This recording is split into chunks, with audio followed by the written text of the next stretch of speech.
గోవిందాయ నమః. కృష్ణం వందే జగద్గురు. భగవద్గీత 4వ అధ్యాయము 7వ శ్లోకం.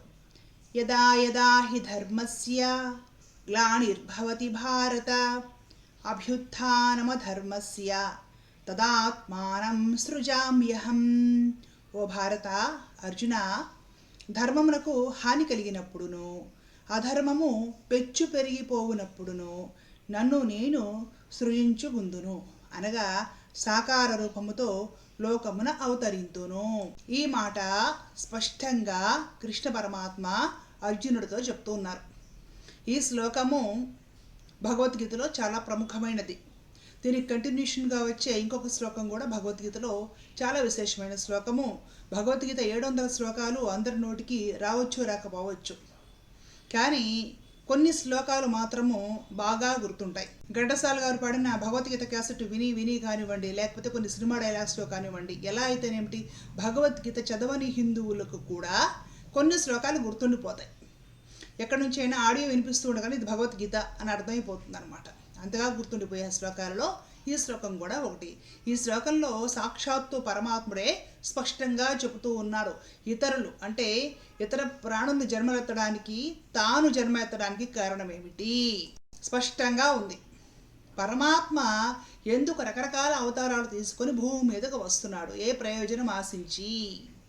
భూమి మీద అధర్మం బాగా పెచ్చు పెరిగిపోయినప్పుడు, అలాగే ధర్మం అనేది క్షీణిస్తూ వస్తూ ఉన్నప్పుడు అధర్మాన్ని అణిచివేసి ధర్మాన్ని తిరిగి గట్టిగా స్థాపించడం కోసము పరమాత్మ తనను తానే అవసరం వచ్చినప్పుడల్లా సృజించుకొని సాకారముగా అంటే ఒక రూపము తీసుకొని భూమి మీదకు వస్తున్నాడట. క్లియర్గా ఉంది కదండి. మరి ఇతరాతర జీవాత్మలు ఎందుకు జన్మలెత్తుతాయి? ఇతరమైన ప్రాణులు జన్మలెత్తే కారణము కర్మబంధాల వలన, రుణానుబంధాల వలన, పాపమో పుణ్యమో పూర్వ జన్మలో అది మిగిలి ఉంటుంది కదా, దాన్ని అనుభవించడం కోసము అవి జన్మలెత్తుతాయి. మరలా ఈ జన్మలో కూడా మోక్షప్రాప్తి కోసం ప్రయత్నం చేయకుండా పాపపుణ్యాలు ఆచరించుకుంటూ కూర్చుంటే ఆ పాపమో పుణ్యమో ఏది బ్యాలెన్స్ ఉందో అది అనుభవించడం కోసం మరలా జన్మలెత్తుతాయి. అలాగే ప్రయాణకాలే మనసాచరణ స్మరణ ముక్త్వా కలేవరం అని కూడా పరమాత్మ భగవద్గీతలో చెప్పున్నారు. ఒక ఏదైనా సరే ప్రాణి పోయేటప్పుడు ఏది చింతన చేస్తూ ఉంటుందో, దేహత్యాగం చేస్తుందో, ఆ వేళకి ఏది తన మనసులో ఉంటుందో ఆ విధంగా మరలా జన్మ తీసుకోవాల్సి ఉంటుంది. ఇలాగా ప్రాణులు రకరకాల జన్మలు తీసుకోవడానికి ఇలా రకరకాల కారణాలు. కానీ పరమాత్మది జన్మది కాదు అవతారం. అవతార ప్రయోజనం ఏమిటి? ధర్మాన్ని స్థాపించడము, అధర్మాన్ని అణగద్రొక్కడం కోసము. అలాంటి స్థితి ఉత్పన్నమైనప్పుడల్లా పరమాత్మ సాకారముగా తాను ఒక ఆకారాన్ని, ఒక రూపాన్ని తీసుకొని ఈ పృథ్వీ పైన అవతారాలెత్తుతూ వస్తూ ఉన్నాడట. ఈ విషయము స్పష్టంగా పరమాత్ముడే భగవద్గీతలో చెబుతూ ఉన్నాడు. అయితే దురదృష్టకరమైన విషయం ఏంటంటే ఈనాటి కొందరు ప్రవచనకారులు ఆయన కూడా కర్మ తప్పించుకోలేకపోయాడు, ఆయన కూడా కర్మలు అనుభవించాడు, ఆయన కూడా బాధలు పడ్డాడు. ఆయన అంటే ఎవరు? కృష్ణుడు, రాముడు. వీళ్ళిద్దరిని తిట్టిపోయడమే ఈనాటి ఎంతోమంది ప్రవచనకారులు అని చెప్పుకుంటున్న ఉద్దండుల పని. రాముడు అంతటి వాడికే తప్పలేదు, కృష్ణుడు అంతటి వాడికే తప్పలేదు. వాళ్ళు కూడా చేసుకునే కర్మలు అనుభవించారు. రామ అవతారంలో అలా చేశాడు కాబట్టి కృష్ణ అవతారంలో అనుభవించాడు. ఇంతకుముందు ఏదో ఒక అవతారంలో అలా చేశాడు కాబట్టి ఈ అవతారంలో అనుభవించాడు. ఇలాగా ఇంతకుముందు అవతారానికి ఈ అవతారానికి ముడిపెట్టి దాంట్లో ఆ మిస్టేక్ చేశాడు కాబట్టి ఈ జన్మలో ఎలా అయింది, ఇట్లాగా రకరకాలు. మరి ఇవేం ప్రవచనాలో, జనాలకి ఏం సందేశం పంపించాలో అర్థం కాదు, ఇలాగ చెప్తూ ఉంటారు. ఇలాంటివి విని ప్రజలు ఏం అర్థం చేసుకోవాలి? మనబోటి వాళ్ళు ఎవరన్నా అడిగితే మరలా దాడి చేస్తారు. స్పష్టంగా పరమాత్ముడే చెప్తున్నాడండి, విని అర్థం చేసుకునే ప్రయత్నం చేయాలి సాధకులు. పరమాత్ముడు అవతారాలు తీసుకుంటున్నాడు, కానీ అవి జన్మలు కాదు. మరలాగా జన్మలెత్తడము, పుట్టడం, పోవడం పరమాత్మకు ఉండవు. పరమాత్మ అవతారాలు తీసుకుంటున్నాడు. మనము తర్వాత ఏ జన్మ ఎత్తుతాము, ఎక్కడ పుడతాము, ఏది మన చేతిలో లేదు. మనం చేసే కర్మబంధాలు, మన పాపపుణ్యాలను అనుసరించి ఎక్కడో పుడతాం, ఏదో జరుగుతుంది. కానీ భగవంతుడు అలా కాదు. భగవంతుడి పాపపుణ్యాలు అనుసరించో, కర్మబంధాలు తీర్చుకోవడానికో, రుణానుబంధాల కోసం పుట్టేది కాదు పరమాత్మ అవతారము. ధర్మము అధర్మము ఇవి చూసి ధర్మము అణగద్రొక్కబడి అధర్మం పెచ్చు పెరిగిపోయినప్పుడు పరమాత్మ తనంతట తానుగానే నిర్ణయించుకొని ఒక సాకారమైన ఒక రూపాన్ని తీసుకొని భూమి మీదకి తనంతట తానే స్వచ్ఛందంగా వెళతాడు. వెళ్ళి అధర్మాన్ని అదుపు చేసి ధర్మాన్ని స్థాపిస్తాడు. మరలా అధర్మము పునరావృత్తమై పెచ్చు పెరగకుండా ఉండడం కోసము ప్రజలు ఏ విధంగా జీవించాలి అనేది ఒక పాఠం నేర్పి వస్తాడు. పరమాత్మ భూమి మీదకి అవతారాలు తీసుకుంటున్న కారణం అది. అవి జన్మలు కావు. భగవంతుడు ఎట్టి కర్మలు లేవు. ఆ విషయం కూడా భగవద్గీతలో స్పష్టంగా ఉంటుందండి. దేవుడు అంతటికి ఆయనకే కర్మ తప్పలేదు, రాముడికే కర్మ తప్పలేదు, కృష్ణుడికే కర్మ తప్పలేదు, ఆయన కొడుకులకే కర్మలు తప్పలేవు, అది ఇది అనేసి ఇష్టం వచ్చినట్టు మాట్లాడుతున్నారు ప్రవచనాల పేరుతోటి. ఇది చాలా తప్పు.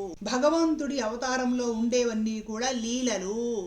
ఆ లీలలకు పరమార్థము మానవాళి కళ్యాణం, లోక కళ్యాణం కోసం ఆ లీలలన్నీ కూడా ఆ లీలల్ని కర్మలుగా మార్చి ప్రచారం చేస్తున్నారు. భగవంతుడి అవతారాలని జన్మలుగా మార్చి ప్రచారం చేస్తున్నారు. భగవంతుడి తిరోగమనం అంటే అవతార పరిసమాప్తి చేసి తిరిగి స్వధామమైన వైకుంఠానికి వెళ్ళడాన్ని పట్టుకొని చావుగా మృత్యువుగా ప్రచారం చేస్తున్నారు.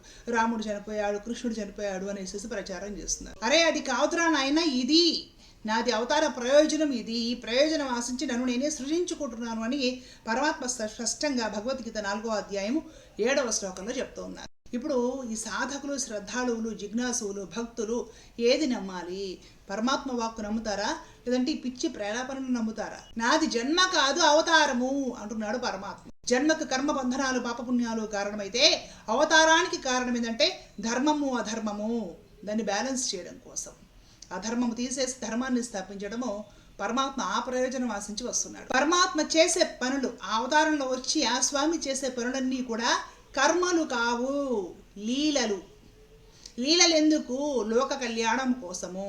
భగవంతుడికి కర్మలు అంటగడతారు, భగవంతుడికి కర్మ బంధాలు అంటగడతారు, భగవంతుడికి పాపకు పుణ్యాలు అంటగడతారు. రాముడికి పాపం వచ్చిందంట, బ్రహ్మహత్య పాపం.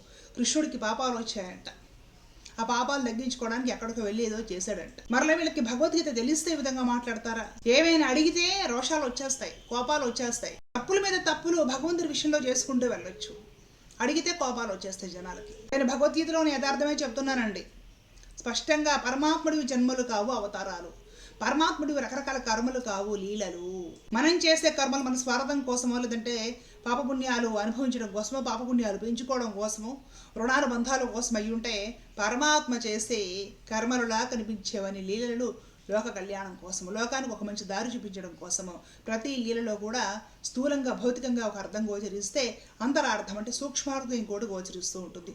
భాగవతాంతర్గతంగా అదే ఉంటుంది, రామాయణాంతర్గతంగా అదే ఉంటుంది, మహాభారతంలో కూడా మనకు కనపడుతూ ఉంటుంది. కాబట్టి రాముడు పోయాడు, కృష్ణుడు పోయాడు ఇట్లాంటి మాటలు వినడము, నోటితో అనడం కూడా మహా అపచారం అవుతుందండి, పాపం మనకు తగులుతుంది. భగవంతుడి గురించి, భగవద్ అవతారాల గురించి ఆ విధంగా మాట్లాడటము, వింటము రెండో దోషమే, పాపభూయిష్టమైన పనులే. కాబట్టి ఇలాంటి ప్రసంగాలకు దూరంగా ఉండండి, ఇలాంటి ఆలోచనలకి, ఇలాంటి మాటలకి దూరంగా ఉండండి. భగవతత్వాన్ని, భగవంతుడి అవతారాల ప్రయోజనాలని అర్థం చేసుకోవడానికి ప్రయత్నం చేయండి. ధర్మో రక్షిత రక్షిత. జై శ్రీమన్నారాయణ. కృష్ణార్పణం.